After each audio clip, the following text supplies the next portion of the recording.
Hello everyone, welcome to Gate Adda 24/7. Myself Gaurav Singh. So guys, आज आप thumbnail में देख रहे हैं that is who is eligible for ISRO examinations. कौन कौन एलिजिबल होता है इसरो एग्जामिनेशन, इसके रिगार्डिंग क्लैरिफिकेशन से मतलब eligibility criteria to ISRO examination. अगर गाइज मैं इसरो एग्जामिनेशन की बात करूं तो it's conducted by the ICRB के थ्रू ये कंडक्ट होता है. अगर लास्ट रिक्रूटमेंट की अगर मैं बात करूं, डायरेक्ट रिक्रूटमेंट की बात करूं वेरियस डिसिप्लिन में, तो वो 2019 में आया हुआ है. तो guys on the reference of मेरी जो स्टार्टिंग होगी वो 2019 के रिगार्डिंग होगा कि 2019 में कितनी रिक्वायरमेंट थी, क्या डिसिप्लिन वाइज क्या था, ब्रांच वाइज क्या था, एलिजिबिलिटी क्राइटेरिया क्या था. हैव ए लुक, उसको हम देखते हैं और कुछ समझेंगे. अगर मैं बात करूं कि एडवर्टाइजमेंट नंबर इसरो था, ये आईसीआरबी के थ्रू था. अगर आप देखोगे 2019 की है. इसके अकॉर्डिंग अगर आप देखें, इनके एलिजिबिलिटी क्राइटेरिया के अकॉर्डिंग आप देखोगे 2019 के बेस पे मैं अगर मैं बात कर रहा हूं, होपफुली वही रहेगा जो 19 में था. बहुत ही अगर मेजरली चेंज होगा तो नोटिफिकेशन पहले से ही रिलीज किया जाएगा.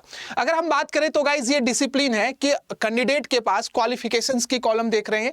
क्वालिफिकेशंस बीई बीटेक और इक्विवेलेंट मतलब पास आउट कैंडिडेट, राइट. अगर बीई बीटेक अगर हम बात करें कि एलिजिबिलिटी, अगर मैं मेजरली बात करूं कि एलिजिबिलिटी होता क्या है अगर इसरो में एग्जाम में कंडक्ट इसरो एग्जाम देने के लिए, तो बात करेंगे candidate who have pass their BE BTech with first class, मतलब पास होना चाहिए. Appearing is not allowed, मतलब with the first class की definitions क्या है इसका, with at least an aggregate minimum of 65%. मतलब एग्रीगेट, ध्यान रखिएगा, आपके कॉलेज का अगर 8 सेमेस्टर है तो उनका एग्रीगेट 65% होना चाहिए. परसेंटेज की बात करें तो 8 सेमेस्टर का एग्रीगेट निकालना पड़ेगा, वो मिनिमम 65% होना चाहिए. अगर आपका कॉलेज सीजीपीए अवार्ड देता है तो इसमें सीजीपीए में देखोगे 6.84 होगा, राइट. 10 स्केल पे होगा, तो अगर सीजीपीए में होगा तो 6.84 होगा. ठीक है, तो फिर से मैं आपको रिपीट कर दूं कि एलिजिबिलिटी क्राइटेरिया में बीई बीटेक पास आउट होना चाहिए.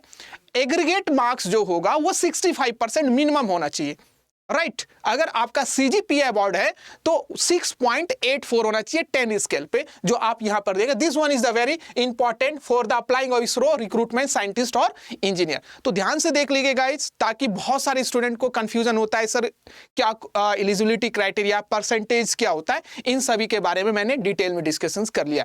अब क्वेश्चन इज दैट सर कौन कौन से ऐसे ब्रांच है जो एलिजिबल होगा इसरो एग्जामिनेशंस में. तो बहुत सारे वेरियस ब्रांचेज हैं, उनमें से स्पेसिफाई कर दो ऐसे कौन से ब्रांच है जो एलिजिबल होंगे इसमें. ध्यान से देखिएगा, ऐसे ब्रांच अगर मैं बात करूंगी तो साइंटिस्ट या इंजीनियर के पोस्ट से निकलता है एससी, साइंटिस्ट या इंजीनियर.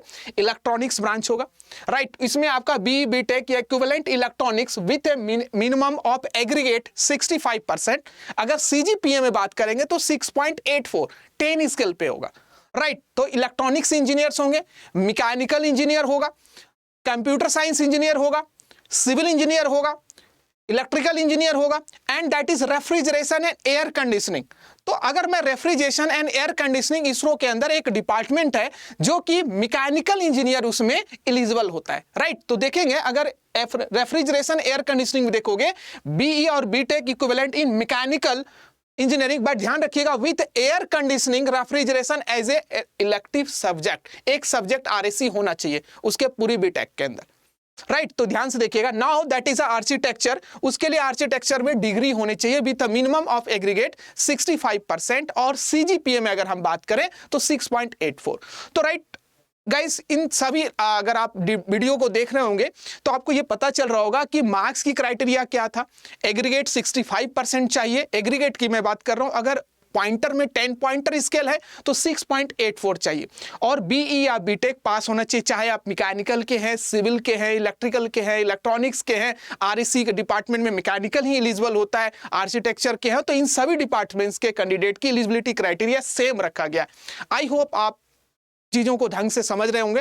मैं उम्मीद करता हूं कि जो नए रिक्रूटमेंट है बहुत ही जल्द आईसीआरबी के थ्रू रिलीज किया जाएगा. आपकी प्रिपरेशन बहुत ही अच्छी पीक लेवल पे चल रही होगी. So guys, thank you, goodbye and good luck.